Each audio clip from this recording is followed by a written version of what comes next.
Miarahaba anareo ray aman-dreny any an-tany lavitra any izay miravavy. Izay moa zany dia tsy iza fa anisan'ireo mpianatra mandroato fianarana aty ampita mipetraka ato amin'ny foyer Arago. Ny antondianay eto moa zany dia noho ny fahatsapanay fa mitantaina tsy mandro saina ianareo any an-tany lavitra any, mieritreritra hoe manao ahoana izay zanakareo, salama tsara ve, ka noho izany dia nataonay ity vidéo ity ampahafantarina anareo fa salama tsara daholo izahay rehetra mipetraka ato amin'ny foyer.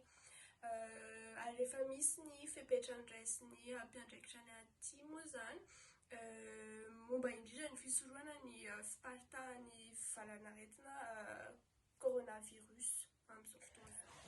Arak'izany dia maro tokoa ireo fepetra niraisin'ny administration ho fisorohana ny fiparitahan'ny valanaretina atao amin'ny foyer.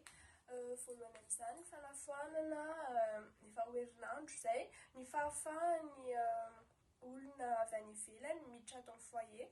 Faharoa manarak'izany ny nasiana ihany koa gel hydroalcoolique eo amin'ny fidirana, vavahady lehibe fidirana sy fivoahan'ny mpianatra. Fahatelo manaraka an'izany nosokafana avokoa ireo varavarana rehetra izay mampifandray ny bâtiment anankiroa izay matetika efa narisaran'ny mpianatra mba tsy hisy ny fikasoana amin'ilay varavarana par exemple. Ary ny farany tsy fafana intsony mivorivory maromaro anatin'ny efitrano anankiray. Izay rehetra moa zany dia natao mba tsy hampisy olona ankizy na mpianatra na membre ny administration ho tratry ny aretina. Ka manantena izahay fa orin'ity vidéo ity dia hitony ny fonareo ray aman-dreny ka tsy hanahy intsony momba anay satria dia salama tsara avokoa izahay rehetra. Izay dia hiveloma daholo io.